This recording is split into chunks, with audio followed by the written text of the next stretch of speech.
सनकादिक ऋषियों के सामने इस सत्कर्म की परिभाषा जानने के लिए नारद जी महाराज बद्री का आश्रम में पहुंचे और उनसे जिज्ञासा की सनकादिक ऋषियों से कि महाराज सत्कर्म की परिभाषा बताओ। उन्होंने कहा ज्ञान यज्ञ से सत्कर्म की परिभाषा है।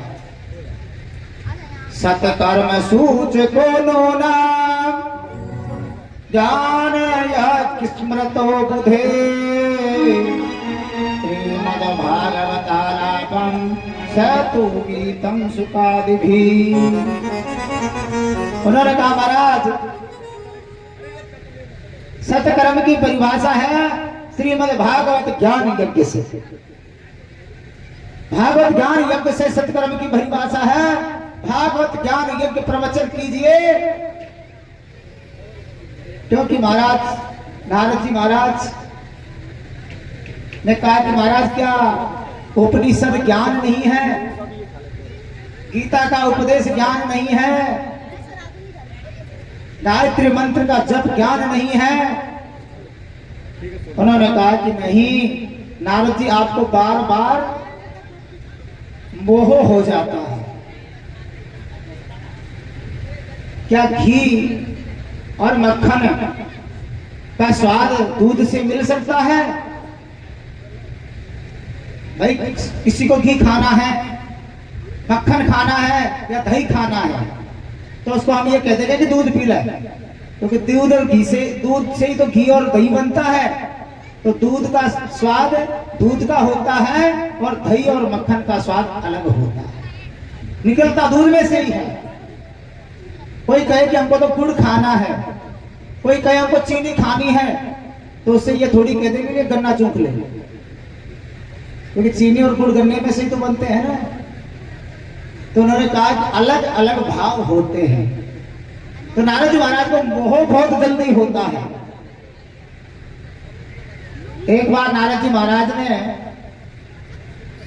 भगवान के पास जाकर के पूछा कि महाराज आपका सबसे बड़ा भक्त कौन है? तो भगवान ने कहा नारद जी महाराज इस बात का निर्णय आप ही दे दो। उन्होंने कहा कि महाराज सबसे बड़ा भक्त तो मैं ही आपका हूं। उन्होंने कहा कि भैया तुम कैसे हो? कि देखो मैं हमेशा नारायण नारायण नारायण नारायण का स्मरण करता रहता हूं। भगवान ने कहा कि अरे वाह, हो सकता है भाई तुम हो, और आपका सबसे बड़ा आज्ञाकारी भी मैं ही हूं। भगवान ने विचार किया और विचार करके दीपक जलाया, दीपक, और दीपक जला करके नारद जी महाराज को दे दिया। उन्होंने कहा इस दीपक को लेकर के जाओ और समस्त त्रिलोकी में इस दीपक को घुमा करके लेकर के आना, लेकिन इस दीपक को बुझना नहीं चाहिए, दीपक बुझे नहीं।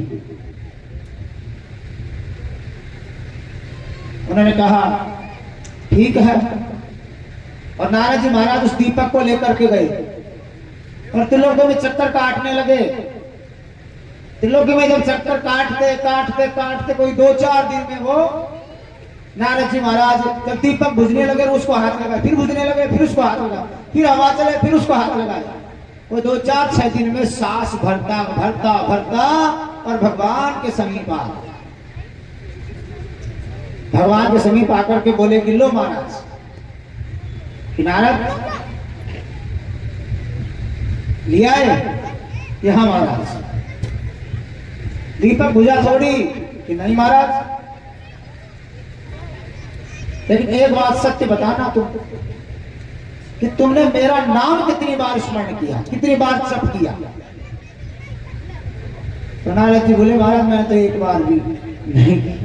कि तू तो 24 घंटे करता था, तो तूने 6 दिन तक नाम ही जप नहीं किया। अरे महाराज मैं इस दीपक का ध्यान रखता, मैं आपका नाम जप करता।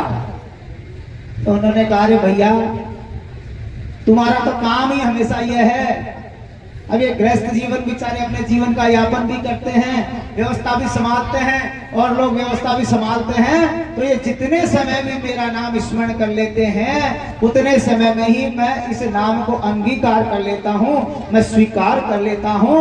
तो गृहस्थ व्यक्ति भगवान का यदि दिन में 10 बार भी नाम ले लेता है तो निश्चित रूप से भगवान उसको 1,00,000 गुणा करके स्वीकार करते हैं। तो इसलिए भाई कम से कम दिन में 11 बार तो भगवान का नाम ले ही लिया करो। मैं तो नहीं कहता 108 की माला पूरी करो, लेकिन 11 बार तो भगवान का नाम आप सबको, बड़ों को, बूढ़ों को, बच्चों को, माता बहनों को, सबको लेना ही है। इस प्रकार से नारद जी महाराज को ज्ञान हो गया और नारद जी के आग्रह पर सनकादिक ऋषियों ने वहां आकर के हरिद्वार के आनंद घाट पर भागवत सप्ताह का वाचन किया है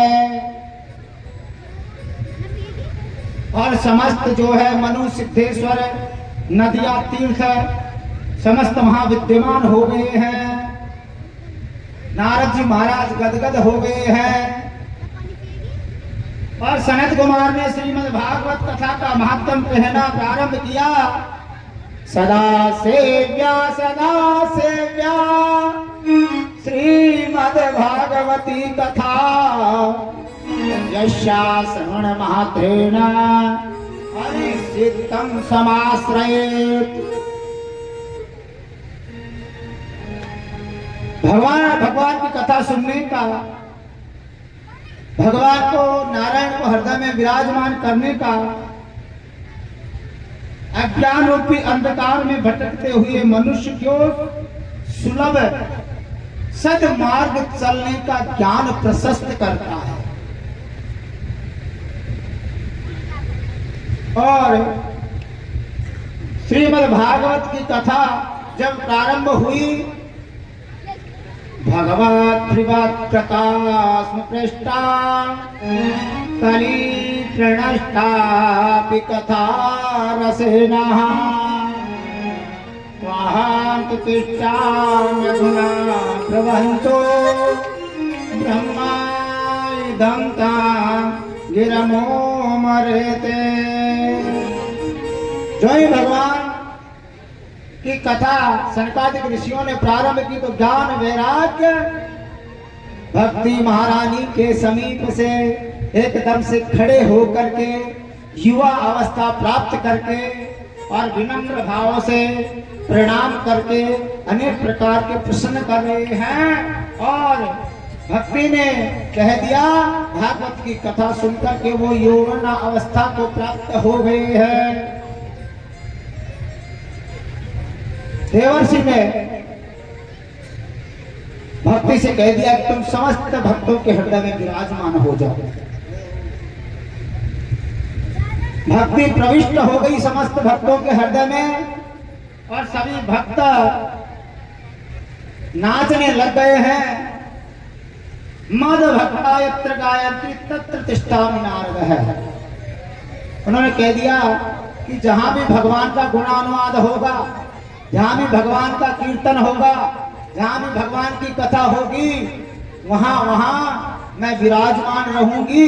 इस प्रकार भक्ति ने जो है नारद जी महाराज को आज उपदेश कर दिया।